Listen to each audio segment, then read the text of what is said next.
Saram everyone and welcome to this short Satsang on sweet Ganesha. One look at Ganesha and you feel so happy, isn't it? His form is so alluring, his smile is so enticing. It is like Ganesha is telling you, no matter what, look at me, be happy. You can be fat, no problem. You can have oversized big ears, no problem. You can have a broken tooth, no problem. You can have elephant skin, no problem. No matter what, just be confident, be cheerful. You can be plus sized, no problem. You can eat as many sweets you want and still not have diabetes. You can be ancient and rooted to your roots. At the same time, be new and trendy, be in tune with the times, be relevant, be interesting.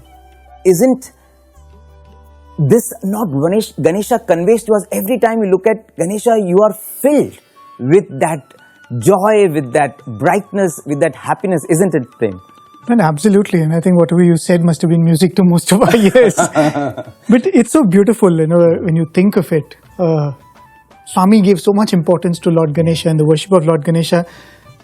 To come to describe it, I think every institution of Swami's, even when it was conceptualized, Swami would have thought, where is Ganesha going to come? Yes. Right? You look at the institute building, the central altar there is that of Lord Ganesha.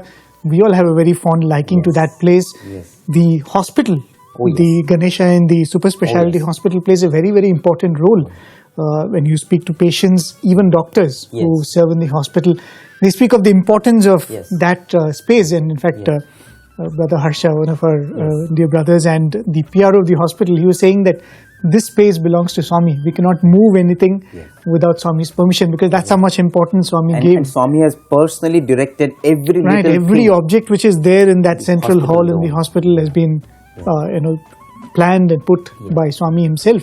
So the amount of importance that Swami gave to Ganesha by installing it everywhere, Swami made it a point that we would greet Ganesha before we go for college. Every bhajan session starts with the Ganesh bhajan. You could miss out any other deity, but you cannot miss out Ganesha. And every music program, it's a habit in Prasanthi Nilayam. And if you miss out, I've seen Swami saying that, hey, what about the Ganesha song? Prathama Vandana, it's not without reason that we worship him as Prathama Vandana. And Swami has given him that beautiful place. And what more to say? The moment you come to Prasanthi Nilayam, the first one who greets you is Lord Ganesha. Yes. Isn't it?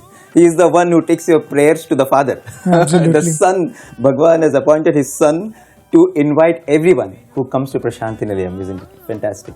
In fact, as you're talking about all these beautiful institutions having these lovely Ganeshas, you cannot but think about the Ganesh Chaturthi celebrations in Prasanthi Nilayam, especially the immersion day.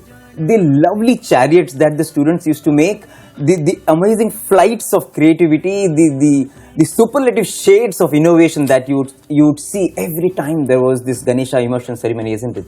I mean, you would find students making chariots which look like spaceships, to gardens, to an island, to, you can think about anything, isn't it? No, absolutely. In fact, if you look at the modern day Ganesh Chaturthi celebrations all around, we say that it has its origins in the independence movement.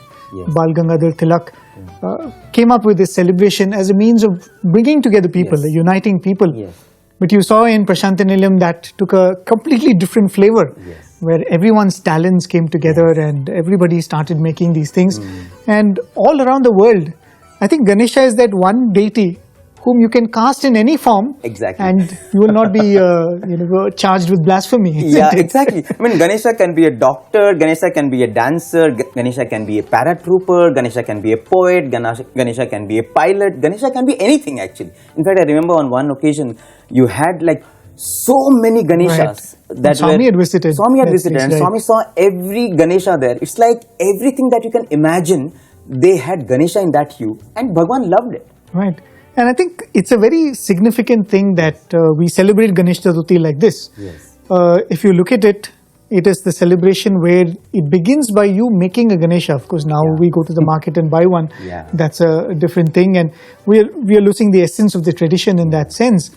But you start by creating a Ganesha of your own from sand, and then the 3-day or 7-day or 10-day festival concludes with you dissolving that idol into a pond. And the whole idea is that, as Swami beautifully tells in a discourse, the truth is, and it will always be, that God is formless. Absolutely. You give him a form, and that is that is the significance behind making a Ganesha statue. Correct. And as you said, in any form that you like. And then that period of upasana, that worship is supposed to bring you the understanding that he is formless, and that is signified by that dissolving. In fact, we had the opportunity to speak to a small child, a Balavika's child, who I think this was about 5-6 years back, and she started making clay Ganesha from that year, and she was very excited and she wanted to share about it. And a very beautiful insight, which probably we didn't think of, and it was so thrilling to listen from the child. She said, now when I'm making the Ganesha idol, I feel like I'm spending more time with Ganesha. I said, that's made the festival all the more beautiful. We've been celebrating it for the past 5-6 years. But the idea that I love this Lord and I'm spending more time with him, and he's mine, right? It's just a form of your own talent. You are creating your God. Right. You are decorating that God. You are worshipping that God. You are showering a love and receiving that love, and ultimately again, that idol was just a medium. Absolutely. You connected to God through that idol. In fact, when you think about it, even Mother Parvati also created Ganesha out of mud. Everything comes out of mud. Incidentally, that's what that child said. That maybe this is how Mother Parvati must have created Ganesha. In fact, little children, the way they connect to Ganesha is really interesting. In fact, Ganesha, my friend Hamesha, there are so many ways people connect, especially in the higher secondary school when I had the chance to talk to so many students. A lot of students develop that friendship with Ganesha, and that has helped them, improve themselves in their studies, in their character, in their overall personality. So, how about listening to little children share what Ganesha means to them? Vakratunda Mahakaya Suryakote Samaprabha Nirvignam Kuru Me Deva Sarvakareshu Sarvada.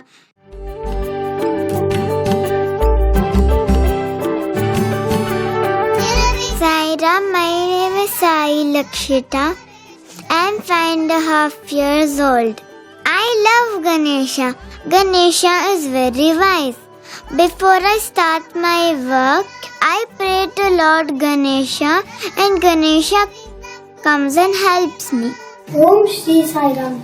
My name is T.P. Bhakta. I love Ganesha because he is elephant-headed God, and I like elephants. Om Shri Sai Ram. My name is Avyukt Venkat Sathya Sai Suhrut. I love Lord Ganesha because he loved his parents and got their blessing. Sai Ram, I am Arjun Sai. I am going to tell few lines on Ganesha, like how much I love him. So the first line, I love him because he helps us with his intelligence to do our work correctly. The second thing is, I love Ganesha because he guides us through our path and destroys all the obstacles that are in our way. And lastly, I love Ganesha because of the birth story. Ganesha has a solution to every problem. I pray to him, he should bless me with Siddhi and Buddhi. I pray to him every day so that I can get his grace. Now lastly, I'm going to sing one bhajan on Ganesha.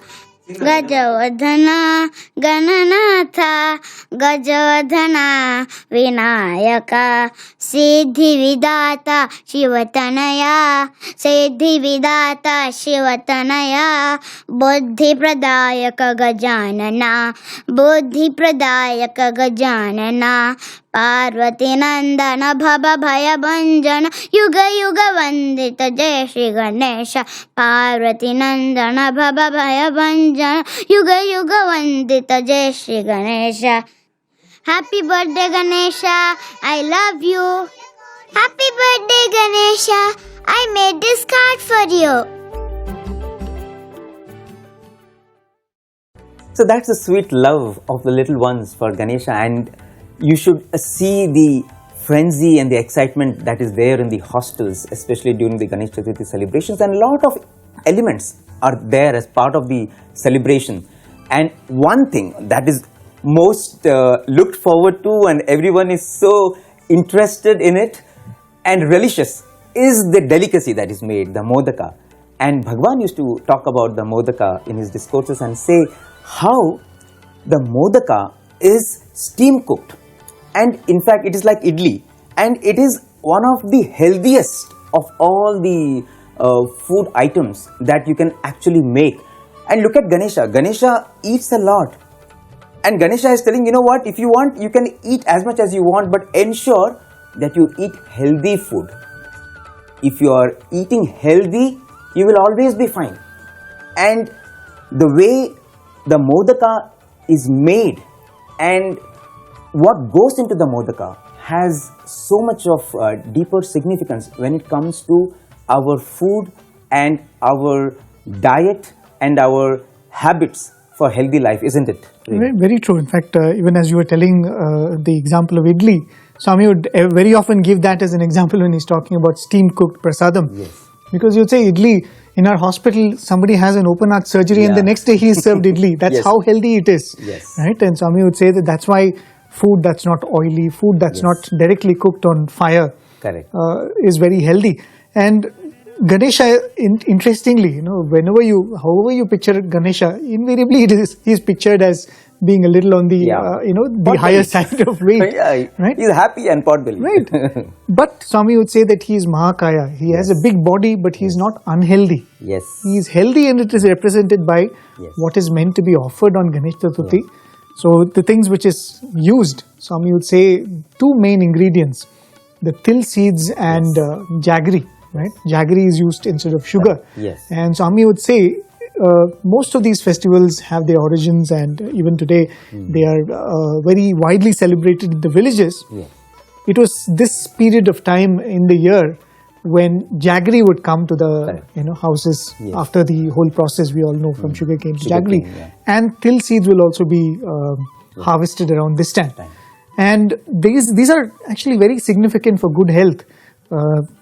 A few years back when we were doing the Children's Hour program, we had Dr. Lata Shri from the General Hospital, and she actually did an entire talk on the health aspects behind this preparations for Ganesh Chaturthi. Wow. Right? And she said this, and in fact, some of these Swami has also mentioned in his discourses. She says that, when you use jaggery, she says jaggery is rich in iron, it is good for the eyes, it activates digestive enzymes, it has antioxidants, it has minerals. Nowadays we talk so much about immunity boosters. It has minerals that are immunity boosters. It simulates bowel movements and detoxifies the liver. So any day, and Swami has said this also, any day compared to sugar, refined sugar, that we all have got into the habit of eating. Sugar, Swami also mentioned, right, that cancer is related to the consumption of sugar, and jaggery that way is very healthy. Absolutely. And similarly, the sesame seeds or til seeds, as we call them, the powdered til seeds, Swami said they're good for the bones, they're good for the eyes, they're good for relieving you of phlegm. Right? As Swami says, it's very useful in these kind of things. Increases good cholesterol and prevents heart diseases. These are not my words, these are from the General Hospital doctor. So the whole celebration, and Swami would, whenever he makes a mention of the prasadam that is made for Ganesh Chaturthi, Swami would also remind us that all these festivals had deep scientific reasoning behind them. There was significance why they did certain things. And it is important to not only follow these traditions, but also understand why our ancestors had given us these practices too. Yeah, I mean, I think we should really be grateful to the ancestors. Instead of explaining to us the entire science behind it, they just said, okay, if Ganesh Chaturthi is coming, this is the time of the year when this will be harvested, and this is what your body will need. So make this prasadam. And so instead of questioning, I think if we just implicitly follow these practices that have been given to us by our sages who are really scientists, it will definitely help us. And maintain the purity of it. If they said steam cooked, now we should not try to, microwave it. Microwave it and have it, So, because actually the slower the cooking process, the healthier it is. In fact, if you eat food that is cooked using wood, it is always tastier also actually. Than what is cooked in like 2 seconds. So I think all these practices, they have so much significance, and it's so important to eat what is harvested at that point in time. Right, Every season, exactly. Whatever nature gives us at that point in time, we should have that, because that's what the body needs depending on the outside environment. In fact, that's something that scientific studies are more and more pointing to. Yes. Eat local, eat according to the climate of your region. Yes. Because all of that matters, not only in health, but even to preserve the ecology. That seems to be the right way to go. Absolutely. And I think Swami mentions how it is oil-free, and that is also a very significant thing, isn't it? Right, absolutely. In fact, I was very fascinated. The word for there is a word in Sanskrit called sneha. Sneha means friendliness or having affection, but sneha is another word for stickiness. Yeah. Right? Sneha also means sticky. So abhisneha means to have attachment. Right? So when you say the prasadam that you offer should not have oil, it's actually a reminder that you should reduce your attachment. Right? It is not merely, okay, I'm going to make a more healthy diet, skip oil. It is not just that. It's a reminder that the more you're able to remove attachment from your diet or from your livelihood or lifestyle, it is a very good thing, because finally, scientific reasons apart, the health reasons apart, the significance of festivals is indeed spiritual, and that doesn't go away at all. I mean, don't live to eat, eat to live, and have ultimately whatever we do, that element of detachment is so important. I mean, you can enjoy everything in the world, but with that spirit of detachment inside. And I think everything in Sanskrit, that's why has so much of inner significance. And when you look at every aspect of Ganesha's personality, similarly, if you take, say, the rat, Ganesha has the rat as a vehicle, Mushika Vahana. Now, the rat gets all the time attracted to smell. And so there Swami says smell is called vasana. At the same time, vasana also in Sanskrit refers to all our tendencies, right? We say we are taking birth again and again because of our vasanas. So it is these smells of the world, quote unquote, it is these attractions of the world which is bringing us again back to the earth. And Ganesha is one who is riding on that. So with Ganesha's help, you can actually conquer all those tendencies because of which you are taking birth again and again. All your weaknesses, all your shortcomings, you can overcome, because here is a power which can help you get over all those weaknesses.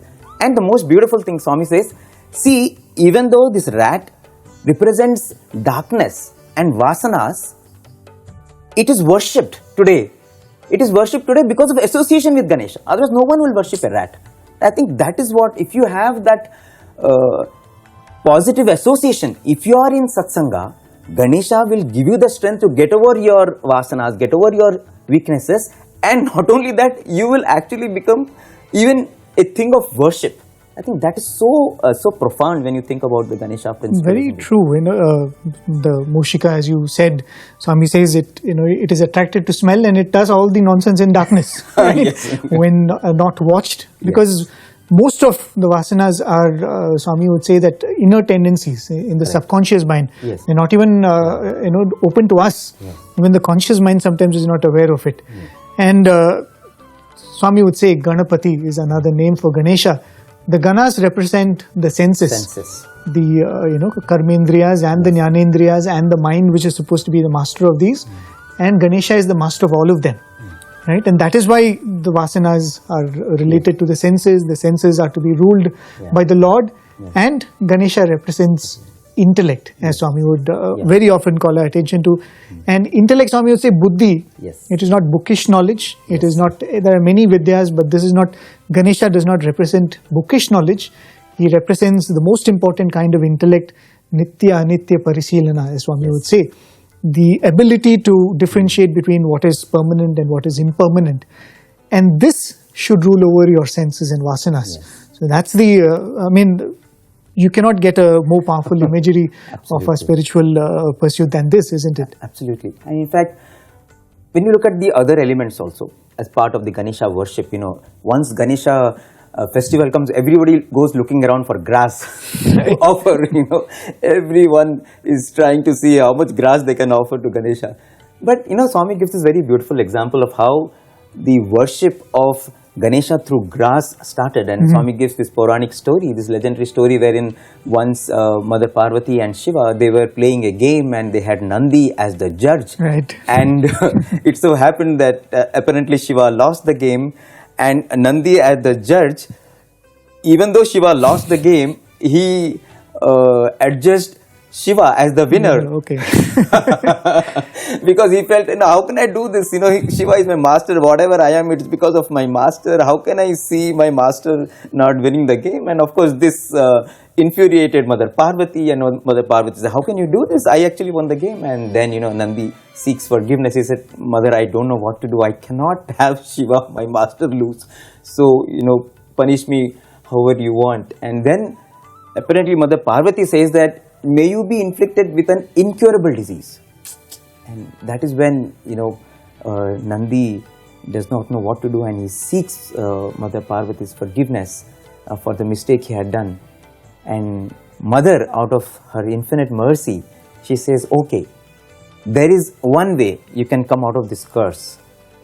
On the month of Bhadrapada, on the Chaturthi, if you worship my son, Ganesha, and how you should worship? Give what is most dear to you. Beautiful. If you can worship my son by giving what is most dear to you, then you will not be affected with this. This curse will actually become a boon, and that's what turned out to be.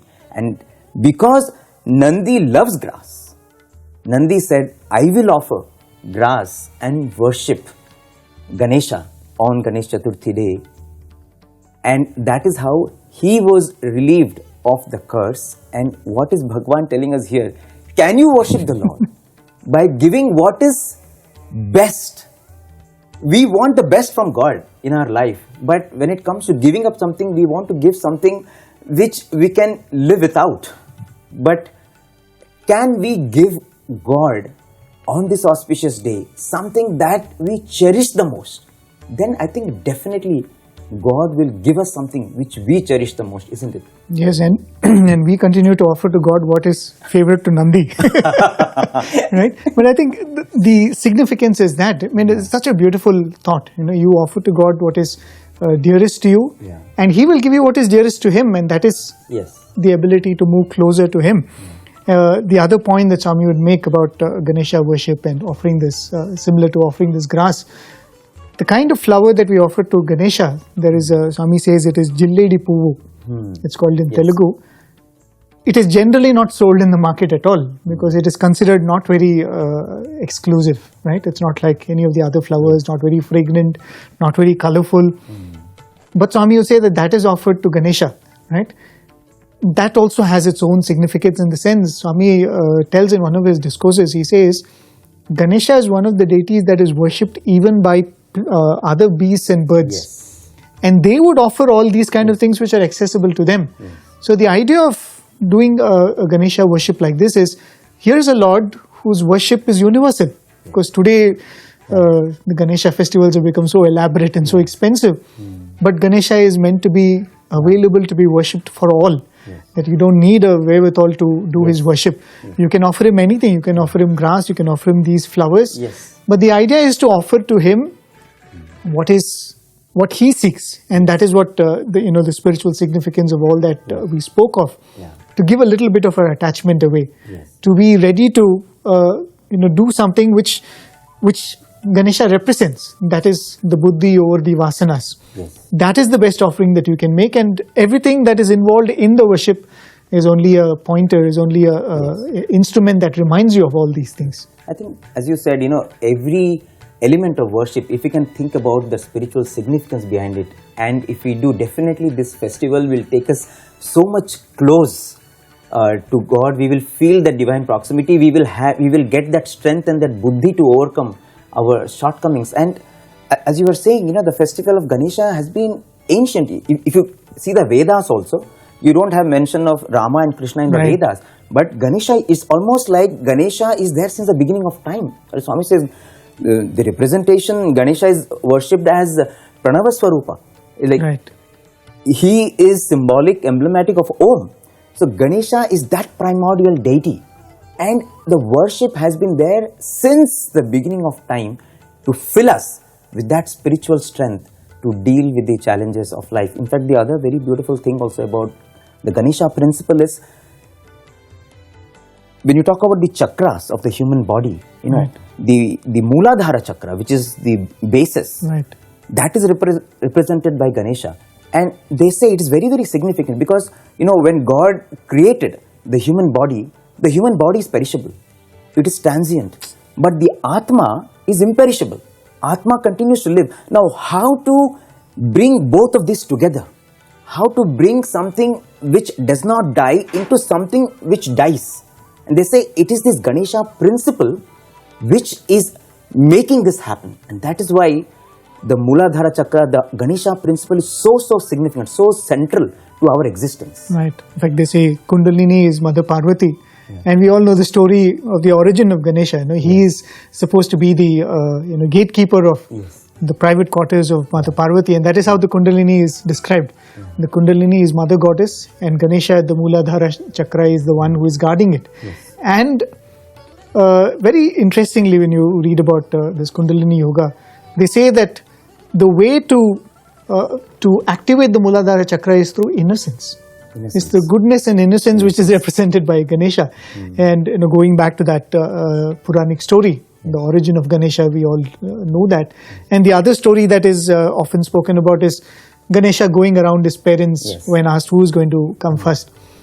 Often, when you narrate that story, you tend to say that, see, this is Ganesha's intelligence, this is Ganesha's smartness that is going through. But when I look at that story, this is the sense I get. So here is a challenge posed before Ganesha. So what does he do? He says, okay, what are my limitations? What is it that which I can't really compete in? And he says, okay, I can't be fast, I can't, all said and done, I have a rat for a vahana, and these are my limitations. But when faced with an obstacle, what he does is very important, a very important lesson for all of us. He goes back to the basics, right? He doesn't come up with the idea that my parents are my world. The idea that my parents are my world is his core philosophy, right? So when challenged, when an obstacle is placed, he goes back to his primary purpose, right? What is the truth? And he says, okay, I have my solution here. So he doesn't come up with something smart, he comes up with something which is true. And I think that is what is most important. In another discourse, Swami very beautifully says that, being a student, don't go to Ganesha and pray, Ganesha, my exam is coming, I should pass. He says, any task that you take up, you should be prepared for obstacles. Because there will always be obstacles. And you should only pray for strength to overcome obstacles. And when you go to Ganesha, you should say, Ganesha, I am starting this thing, I'm starting this project, I'm going to take this exam. Please be with me. Right? So when an obstacle comes, that obstacle will become a means to turn you more focused towards your purpose. I think that is what Ganesha does when you pray to him, when you have obstacles. And the problems come, you fall back on your core strength, on your core beliefs, and learn how to overcome them. You become stronger, you become wiser, you become more confident. As Swami says, self-confidence. Ultimately, self-realization starts with self-confidence. Absolutely. And I think that's a really a very beautiful point, Prem. And I think that is one central message, isn't it? Whatever happens in life, no matter what challenges we have to face, challenges will come and challenges are meant to be there. Those thrills and chills of life are only so that we become better and so that God is actually giving us a chance to rewrite our destiny and do it in a more beautiful manner. All we have to do is every time we face with a challenge, fall back on our strength, on our core beliefs. And I think then Ganesha, the Vigna Harta, will give us the strength to deal with anything. And we can always be happy. In fact, talking about we can always be happy. There's our brother Ganesh who looks after Telugu stream. And, once he performed this dance in front of Bhagavan. And Swami asked, what is this song? So it was a Ganesh Pancharatna. And they said, Swami asked, whose composition is that? And they said, Swami, it is M.S. Subbulakshmi's composition. And Swami was very happy. Then Swami said, do you worship Ganesha? And, brother Ganesh said, yes, Swami, you worship Ganesha. Who does not worship Ganesha? Then after some time, Swami asked, do you like Ganesha? And he said, yes, Swami. And then Swami's hand went up in the air and Swami created such a beautiful golden Ganesha. Actually, that Ganesha was a replica of the Ganesha that was there behind Swami, in the stage we had. Right. Now which is there in front of the Gopuram. Yes. Even as exactly. we enter. Right. As we enter. It's the same Ganesha, but this was small, I think 3-4 centimeters, and it was golden, really very beautiful. And one thought that came in Ganesha's mind is, when you get such a thing, when you get a deity, you're supposed to do some worship every day, right? There are some rituals, especially when Swami is giving. So he asked Swami, how should I worship this Ganesha? And Swami said, you don't have to do any worship. Just show it to people, whenever anybody comes to your house or anything, just show it to people and spread happiness. Wow. That's all is needed. The only ritual we need to do is spread happiness. And I think that is what Ganesha is conveying. You look at Ganesha, you feel happy. You have Ganesha with you. Be like Ganesha means to just be happy. That's all Swami is saying.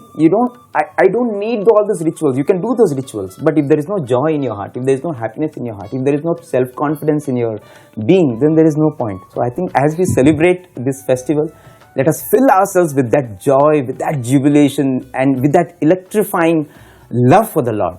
Let us celebrate. No matter the pandemic, we can always fill ourselves with joy and delight as we celebrate this festival. And as we conclude, let us listen to what Bhagavan has said on Ganesh Chaturthi and let these words ring in our ears and become a part of our being. Thank you so much for this, for your time, for your love, and for this opportunity to share his message.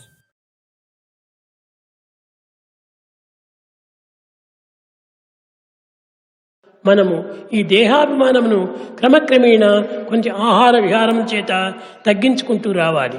Through our food and other habits, we should make every effort to reduce the body ఈ attachment. ఆహార విహారముల చేత దేహము ఎక్కువ బలమైపోతుంది. The weight is because of the food and habits. ఈ యొక్క దేహమునకు బలమైనటువంటి దాన్ని ఈ గుండె అనేటువంటిది పూర్తి దానికి రక్తాన్ని సప్లై చేయలేదు. And when you have overweight, the heart will not be in a position to pump మన blood. దేహము లోపల ఒక్కొక్క తూరి గుండె కొట్టుకున్నప్పుడంతా కూడాను 12,000 మైళ్ళ దూరము ఈ రక్తం ప్రయాణం అవుతుంది. Whenever the heart beats, pumps the blood, it would reach 12,000 miles. ఈ 12,000 మైళ్ళ దూరము ఈ రక్తము ప్రయాణం అయ్యేటప్పటికి దేహము అలసిపోతుంది. The body gets tired supplying blood to 12,000 miles of distance. దేహము బలమయ్యే కొలది దీనికి సప్లై కూడాను ఎక్కువ చేయవలసి వస్తుంది.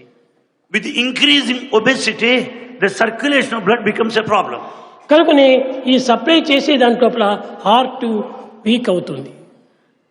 Obesity makes the heart weak. కానీ 7 పర్యాయములు ఇది కొట్టవలసినటువంటి యొక్క గుండె అనేక పర్యాయములు కొడుతుంది.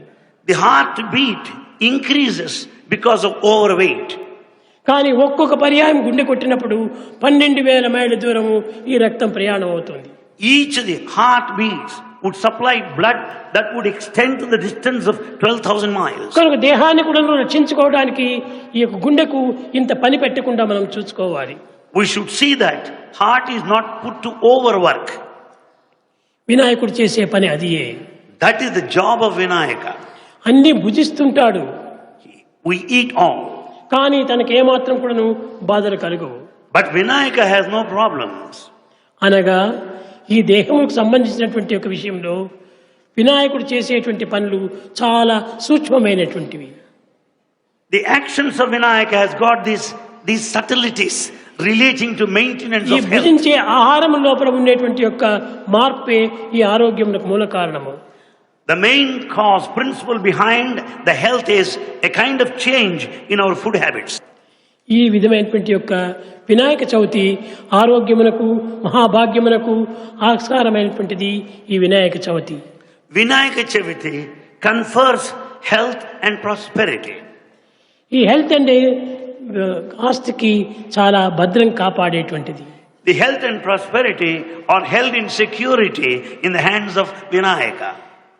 ఇట్టి వినాయక చవితిని ఈ భాద్రపద చతుర్దశి దినము On the fourth day of this Bhadrapada month, మనం పూజించడం చేత as we worship, వినాయకుని యొక్క అనుగ్రహము ఎంతైనా దండిగా నిండుగా మనకు లభిస్తుంది అనేటువంటి విశ్వాసము ఆనాటి నుంచి నేటి వరకు ప్రజల్లో పెరుగుతూ వచ్చింది. by offering special worship to Vinayaka, on the fourth day of this month Bhadrapada, we will be recipients of the munificent grace of Vinayaka.